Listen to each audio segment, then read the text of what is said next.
జర్నలిస్టులుగా కొందరు ముసుగు వేసుకొని ఈ మధ్య కాలంలో యూట్యూబ్ ఛానల్లో రాణిస్తున్నారు. మీరు చెప్పింది 100కు 100% నిజం సీఎం రేవంత్ రెడ్డి గారు. బట్ ఇక్కడ మీరు ఒకటి గ్రహించాల్సింది ఏంటంటే, ఎప్పుడో ఎవరో ఏదో చేశారని చెప్పేసని అందరినీ ప్రెజెంట్ ఉన్న వాళ్ళని కూడా మీరు అందరితో కలిపి మాట్లాడడం కరెక్ట్ కాదు.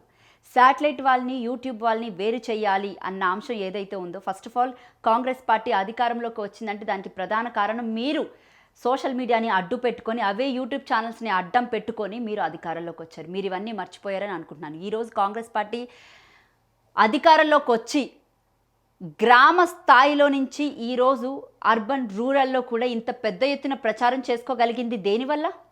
సోషల్ మీడియా వల్ల కాదా?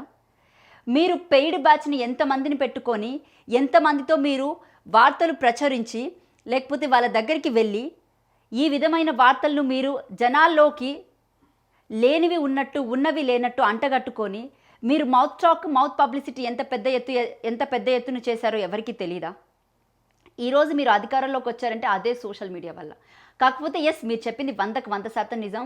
1-2 సంవత్సరాలు వచ్చేసి మేము జర్నలిస్టులు అని చెప్పేసి అని పేరు పెట్టుకొని తిరగడం నిజంగా మా దౌర్భాగ్యం, ఓపెన్గా చెప్పాలంటే. కానీ మాలాంటి వాళ్ళంటే, నేను గత 9 సంవత్సరాలుగా 2017 నుంచి ఇదే ఫీల్డ్లో ఉన్నదాన్ని. నేననే కాదు, ఇలా నాలా చాలామంది ఉన్నారు. మాలాంటి వాళ్ళకి అక్రిడేషన్ కార్డ్స్ ఇంకా రాలేదంతే. మేము ఇండిపెండెంట్ జర్నలిస్టులుగా గత 9 సంవత్సరాల నుంచి కొనసాగుతూనే ఉన్నాము. ప్రతి వార్త మేము చెప్తూనే ఉన్నాము. ఈవెన్ మీ కాంగ్రెస్ పార్టీకి సంబంధించి కొన్ని నిజాలు కూడా బయటపెట్టింది మేమే, వాస్తవంగా చెప్పాలంటే. ఈరోజు మా వల్లే మీరు అధికారంలోకి వచ్చారు. ఆనాడు ఉన్న ప్రభుత్వానికి సంబంధించి తప్పులు ఏవైతే బయటపెట్టామో, ఈనాడు ఉన్న ప్రభుత్వానికి సంబంధించి కూడా తప్పులు అలాగే బయటపెడుతూ ఉన్నాము. ఇందులో అంటే మీకు అనుగుణంగా వార్తలు రాస్తే వాళ్ళు అసలైన జర్నలిస్టులు, మీకు అనుగుణంగా వార్తలు రాయకపోతే వాళ్ళు జర్నలిస్టులు కాదు. ఈరోజు శాటిలైట్ ఛానల్స్ ఎంతమంది ప్రజలకి సంబంధించి సమస్యలు బయటపెట్టారు చెప్పండి. మీకు అనుగుణంగా వార్తలు ఇచ్చే ప్రతి శాటిలైట్ గురించి మాట్లాడదాం, ఒకసారి డిస్కషన్ పెడదాము. లగచర్ల ఇష్యూ దగ్గర నుంచి, లేకపోతే మొన్న జరిగినట్టు మూసీ, హైడ్రా ఈ విధమైన ఇబ్బందులు పడ్డ ప్రజల విషయాల్లో ఒక్క శాటిలైట్ ఛానల్ అయినా చూపించిందా? Point number 1. పాయింట్ నెంబర్ 2, మీరు రైతు రుణమాఫీ పేరుతో ఎంతమందికి ఎగ్గొట్టారో అవన్నీ ఒక్క శాటిలైట్ ఛానల్ అయినా సరే కరెక్ట్గా చూపించిందా? రైతు భరోసా కరెక్ట్గా ఎంతమందికి వచ్చిందో ఒక్క శాటిలైట్ ఛానల్ అయినా సరే చూపించిందా? లేకపోతే ఒక్క దినపత్రికలో అయినా సరే కరెక్ట్గా న్యూస్ వచ్చిందా? మీకు అనుగుణంగా ఉన్న పత్రికల్లో ప్రతి శాటిలైట్ విషయానికి కూడా వస్తాయి.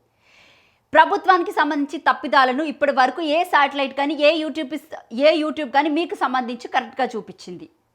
ఈరోజు మాలాంటి వాళ్ళు చూపిస్తుంటే మేము జర్నలిస్టులు కాదు, మేము ఆవారాగాళ్ళం.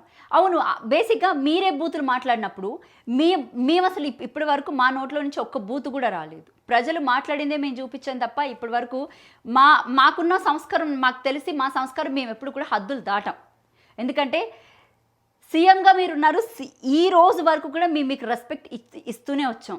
మిమ్మల్ని అంటే మా నోటితో మేము ఎప్పుడు తిట్టలేదు, ఓపెన్గా చెప్పాలి అంటే. మీరు మాట్లాడుతున్న ప్రతిసారి శాటిలైట్ జర్నలిస్ట్ని, యూట్యూబ్ జర్నలిస్ట్ని వేరు చేసి మాట్లాడడం అనేది నిజంగా కరెక్ట్ కాదు. ఒకసారి మీరేం మాట్లాడుతున్నారో, ఈ విధమైన జర్నలిస్టుల మధ్య గొడవలు పెట్టి మీరు ముందుకు కొనసాగాలి అని చూస్తున్నారు. TV5 డెస్కుల్లో ఉన్న వాళ్ళు, సాక్షి డెస్కుల్లో ఉన్న వాళ్ళు, సాక్షి పేపర్లో పనిచేసిన వాళ్ళు, వీళ్ళంతా కూడా ఈరోజు అదే యూట్యూబ్ ఛానల్స్ పెట్టుకొని జర్నలిస్టులుగా రాణిస్తున్నారు. మరి వాళ్ళని ఏమనుకోవాలి? ఒక పార్టీకి కొమ్ము కాసే వాళ్ళని జర్నలిస్టులుగా కాదు అన్నప్పుడు, ఈరోజు మరి అదే పార్టీకి సంబంధించి మీ కాంగ్రెస్ వార్ రూమ్లో ఆ జర్నలిస్టులకి ఏం పని? ఇవన్నీ కూడా మీరు క్వశ్చన్ చేసుకొని, మీరు ఒక్కసారి ఇవన్నీ చూసుకొని మాట్లాడితే కరెక్ట్. అండ్ త్వరలో మీరు సోషల్ మీడియా ఇన్ఫ్లుయెన్సర్స్తో కూడా మీటింగ్ పెట్టబోతున్నారని తెలిసింది. అంటే మీకు అనుగుణంగా వార్తలు ప్రతి వాళ్ళు రాస్తేనే వాళ్ళు అసలైన జర్నలిస్టులు. ఈవెన్ ఇప్పుడు మీరు పెట్టబోయే ఇన్ఫ్లుయెన్సర్స్, లేకపోతే కొంతమంది యూట్యూబర్స్ కూడా ఉంటారు అందులో, వాళ్ళకి మరి అక్రిడేషన్స్ కార్డు ఉండవే, వాళ్ళు అసలు జర్నలిస్టులు కాదే. మరి మీరెలా ఆ మీటింగ్కి వాళ్ళందరినీ పిలుస్తున్నారు?